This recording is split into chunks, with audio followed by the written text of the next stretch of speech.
All right. Arthur, do you want me to introduce you? Let me say real quick, Arthur is an East Africa coordinator for the Giraffe Conservation Foundation. He's working to bring together research efforts and partnerships to secure the future of 3 species of giraffes that occur in the region: Maasai, Nubian, and reticulated giraffe. Hello. Also, thanks everyone for joining this presentation, and I really hope that you can hear me clearly now. I'll try to speak up so that my voice can come through. I know we are experiencing a bit of difficulties. So my talk is going to focus on just getting people to understand how we get to do giraffe conservation in a nutshell. There are many people involved in making things work, basically getting giraffe conservation projects off the ground and rolling. So I'll start with just giving people a quick explainer of how we got here. So many people love giraffes. You know, giraffes are very ubiquitous. There are many people who use giraffes to market their products. So we can, you know, there are people who love giraffes and they use it um, to market different products. We've all seen of we've all heard of Giraffe Manor, very famous hotel in Nairobi that uses giraffe as one of their prestigious marketing products.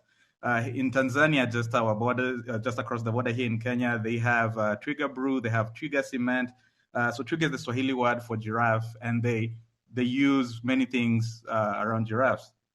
But really, even though giraffes are used to market so many products, even though they are loved across the world, many people still do not know about what's going on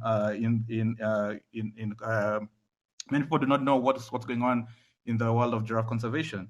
So the graph you're seeing there on the left, sorry to everyone, this is the only graph you'll see. I'll try to keep things a bit more interesting.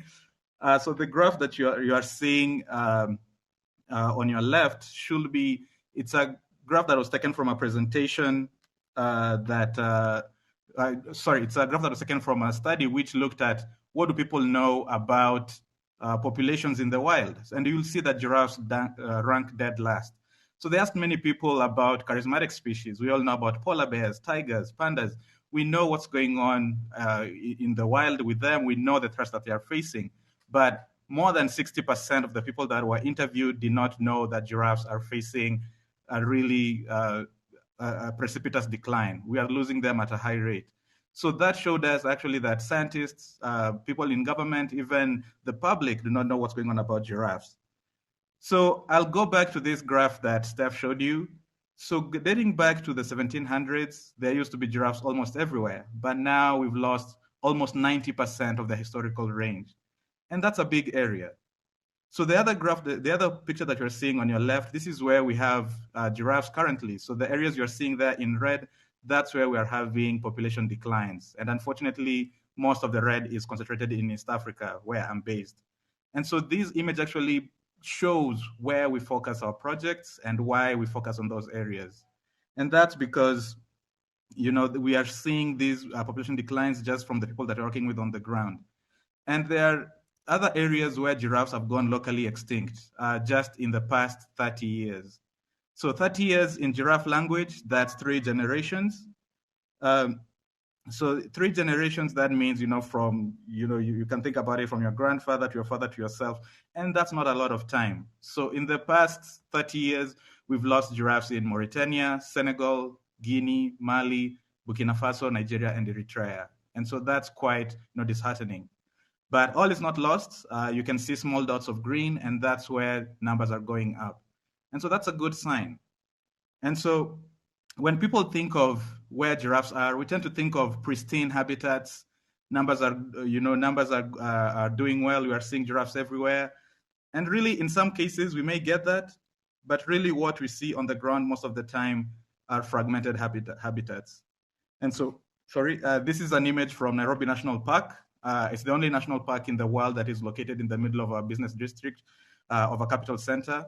And so we are blessed to have, you know, such a rich diversity of wildlife, even close to human settlements. So unfortunately, Nairobi National Park is really like a sort of a display of what's going on in the wild, you know, where we have such a huge demand for land and wildlife are ultimately paying the price. So this photo that you're looking at is from Hell's Gate National Park. And really, these are some of the things that you get to see when you go out there and you want to see wildlife in pristine habitats. These habitats are getting more and more encroached and used for human development. So for those who don't know, Hell's Gate played a huge role in a small movie called Lion King. I don't know if many of you have watched Lion King, but the the movie itself was modeled after the national park. So here we have many gorges. We used to have a huge abundance of wildlife, and the scene where uh, Scar throws Mufasa off the cliff, that was off the gorges from Hell's Gate. And it's unfortunate that what's going on in Hell's Gate really does not get as much attention as it should.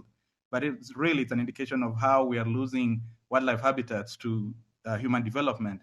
And just linked to this, I'm sure most of you might have seen about 2 weeks ago, there was a giraffe, actually 3 giraffes that were killed by electrocution. And so that's a result of all these things happening. And Hell's Gate is just a few kilometers down the road. And this also happens as well. There's that stereotype that, in Africa, we live with wildlife. So that does happen in some times where you have wildlife just roaming in human habitats. And so in short, really, the consequence of all of this is that we do have scenarios where habitats are being fragmented, and then giraffes are targeted also for poaching. And giraffes might be a unique species when it comes to poaching because they are poached for almost all of their parts. So depending on where you are, giraffes may be targeted for their skulls, they may be targeted for their bones, they may be targeted for their skin, they may be targeted just for the tail. And it's really, really disheartening to see an animal as majestic and charismatic as a giraffe that is just targeted for a small part of the animal. So enough with the bad news. I don't want to bum everyone out. What are we doing, and how does the conservation community come together to help conserve giraffes? Well, the first level that we're involved in to help giraffe conservation is we come in at the international level where we provide scientific data for policy and legislation. And this is really important because some policies provide high level of protection for giraffes, including their habitats. So some of you may already know this, but as GCF, we are part of the Giraffe and Okapi Specialist Group. I think almost all of the researchers affiliated with GCF are part of this specialist group, where we provide scientific data to the IUCN. Just recently, giraffes were listed on the IUCN Red List of species threatened by extinction. So giraffe as a species are listed as vulnerable, but there are other species which have higher levels, which are more endangered. So for instance, the Nubian giraffe is listed as critically endangered. Reticulated and Maasai giraffe are listed as endangered. Recently provided data for giraffes to be included on CMS. CMS is the Convention of Migratory Species. What this does, it compels governments to list giraffes, to develop transboundary frameworks to help protect giraffes as they move across international boundaries. Giraffes are now listed on CITES, and we provide information for that. CITES, it regulates basically trades for endangered species to make sure that they are not endangered by trade. Then another thing which really takes up a lot of my time is working with governments to develop national strategies and action plans. So really, if you look at where giraffes are, we tend to think that all wildlife are just managed by governments. That's not the case. So depending on where you are, you're dealing with different management authorities. And so we have, as GCF, we have to find a way to work with these different stakeholders. So one way that we do this is we develop MOU and agreements with governments. So far, we have agreements with Uganda, we have agreements with Tanzania, we have agreements with Niger, and many more are under review. And this really helps get government buy-in. And so once you have government buy-in, you can then go to other levels where you get communities involved, you get other researchers involved, and really it becomes a huge umbrella that accommodates many people with different ideas on how giraffes can best be conserved, and this gets everybody involved. And really, one of the best case studies for this is Niger. They are one of the poorest countries in Africa, but they are on their second edition of developing their giraffe conservation strategy. And this is really exciting because it shows that there's government input and the government cares on how to best protect giraffes.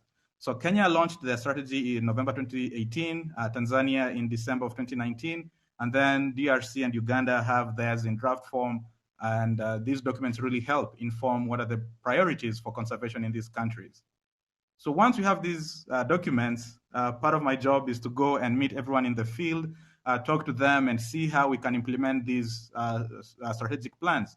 Because yes, it's good that we sit in a nice office, we come up with ideas, but then really the people who are going to implement some of these ideas are the people who are on the ground, and they can guide us how we can best implement these ideas, because they're the ones that live with Giraffe, whereas I'm based in a capital city, and sometimes I may not have a full appreciation of the full depth and range of and severity of these threats that giraffes are facing. A good example of this can be shown in Maasai giraffe. These are found mostly in southern Kenya and most of throughout Tanzania. So we developed this document, and we had good ideas of how we can best save giraffes. And when we met with people on the ground, one of the first threats that they highlighted that needs to be addressed immediately was the threat of fences. And this is something that really doesn't come to mind for many people. And so what's happening in many countries is that you have traditional pastoralists who really, they rely on their livestock, they rely on their land, set up a fence to demarcate the little portion of land that they've bought. And fences are really a big, big issue for giraffes because most of them don't see them. And if help is not there quickly, then you end up losing animals just to fences. And so they are, and what are the trends and how they are doing. And I believe Michael will go into details more about this because this is really a core part of our work. So in some areas, such as Northern Kenya, we work with Twiga Walinzi, which was set up in partnership with San Diego Zoo Global. And these projects really empowers local people to guard giraffes and learn more about them and where they are. And linked to this, the Twiga Walinzi have done excellent work. They've recently set up also a human dimensions part of their work, where they go and talk to locals and try to raise awareness on giraffe conservation issues. And their work has directly impacted giraffe conservation. It has actually reduced the consumption of meat because they go and talk to people, they share facts about giraffe, they ask them where they see giraffes, they ask them if they use products, and just getting people involved in such initiatives and giving them ownership can have real tangible impacts. And we've seen that in Northern Kenya. The other part of the work that we do is also training and equipping rangers because they're the ones on the ground, and sometimes they may not have the right equipment to provide the data that we need for conservation. So we've worked with different partners. We set up an umbrella of, we set up an initiative which is known as Twiga Wetu. So Twiga Wetu in Swahili means our giraffe, and it's really a way of engaging communities to take ownership of giraffes. And so through these initiatives, we empower rangers, we train them, we equip them, and we get them to help in the conservation of these giraffes wherever they are. So we've set up projects under the Twiga Wetu umbrella in Niger, Tanzania, Northern Kenya, and more recently in Uganda. And that's particularly important because, as I mentioned, snaring is a big problem. And in some areas, we may not be able to get there quickly, but if you have rangers that are equipped and are able to respond, they may get in and do some work. And I believe Julian will cover more on that part of the work, where you have people coming in and providing real tangible help to animals. Because if they're not there quick enough, you might end up losing an animal just because of snare wounds or snare injuries. And these have really big impacts on giraffes. And we've seen this. This does tend to happen when there's no regulation of how people offtake animals. So a good case study will be Niger. So again, as I mentioned, Niger is a conservation success story for giraffes. And some of you may know, Niger is the only place where you can see the West African giraffe. There are no West African in zoos anywhere else in the world. They are just found in Niger, and they live next to communities. In fact, the area, one of the few areas where you could find giraffes until recently in Niger was an area called Giraffe Zone. This is near Niamey, the capital city of Niger. And really the giraffes there were saved just because the community took interest. And they reached out, they sought help from different stakeholders. They started an NGO for ecotourism. It's called Aven. And then they partnered with SCF, one of our biggest partners. So now SCF called the Sahara Conservation Fund, which approached us, and then we worked together to help empower the rangers over there to protect giraffes. And so since then, with the protection of the community, with the involvement of the community, the numbers have grown. just from 50 individuals in the late 90s, so 50, there were 50 giraffes left throughout the whole of West Africa, and that's a big area. So the numbers have now grown, and there are more than 650 giraffes currently found in the giraffe zone. And so, as you know, that's a big number, of course. And so the Niger government came in and said, let's not have all our eggs in one basket, and some of the giraffes were moved.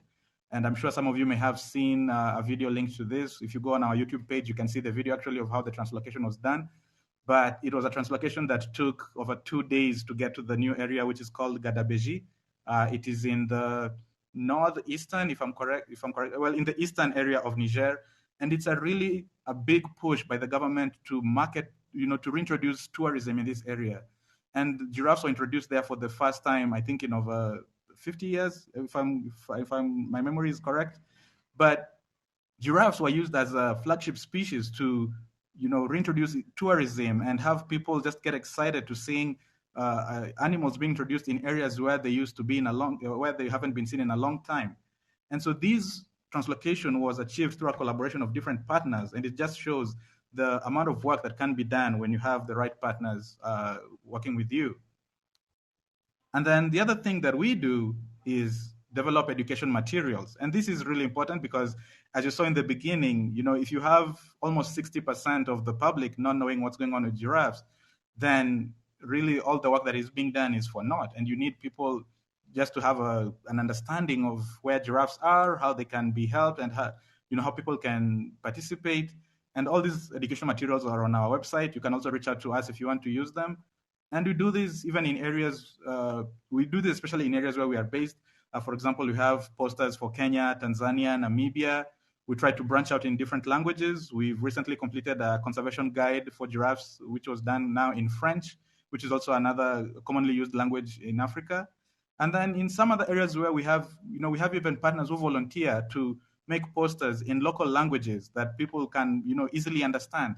And this then helps, people just get that appreciation of what the threats that giraffes are facing and how they can help and how they can get involved. And really linked to this, the overall goal is to also invest in the future. And so how we started this, there's a program in Namibia which is called KEEP.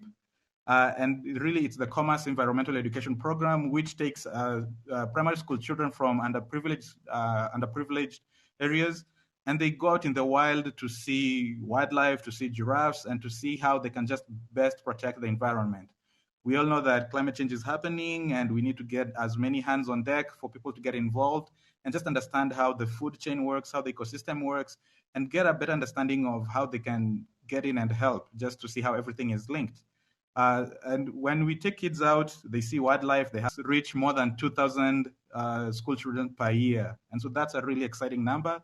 And we are really, really excited about this program. So we've expanded these programs to Kenya. We've recently done trips in Tsavo. We are now partnering with Lindsay again to expand the program in Northern Kenya. And that's really, really exciting. And so as Steph mentioned, even in COVID, we've been working. We've developed some educational material that kids can use from home, because we know that when you are home, you need something to do. And so this is Kuda, one of the guys. No, his name is Audi. Sorry, this is Audi. And he's one of the teachers who goes with the kids out in the field. And so because of social distancing and because the kids couldn't go out, we try to make videos for them to use. And some of these materials are online on our YouTube page. And you can go and just see the type of materials that are used and really how we can teach kids to get involved in conservation. And so just to wrap it up as well, as some of you may know, we have World Giraffe Day, which is our biggest event that really kickstarted what we call the giraffe conservation movement. We got people excited and involved in giraffe conservation.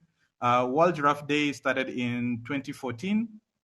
And since then, it has gotten people to Google giraffes just to learn more about what's going on. And it has become an international movement. So since 2014, the very first World Giraffe Day actually raised funds for GCF to hire the first full-time staff member. And that's really exciting. And that was through the support of everyone that participates in World Giraffe Day. And by everyone, we mean now it's a global movement. You have zoos participating. You have communities here in Kenya, throughout the world, who are just participating. Last year, there was an event here in Kenya, in Nairobi National Park, where the Minister for Wildlife chaired the event and invited people to celebrate giraffes. So globally, there are people who do different things. There are people who do sales. There are people who do runs, galas, etc. And it has become an international movement where people just celebrate the awesomeness that is giraffe. And so we thank everyone for joining us. We know everybody loves giraffe, and we encourage you to keep on participating and celebrating giraffes and sharing, and also donating and just participating in the cause of saving giraffes. So we really appreciate your help, and thank you for taking the time to joining us. All right, thank you, Arthur. Can you hear me? Yes, I can now. Okay, great. Thank you. Fantastic presentation. Thanks for everything you do.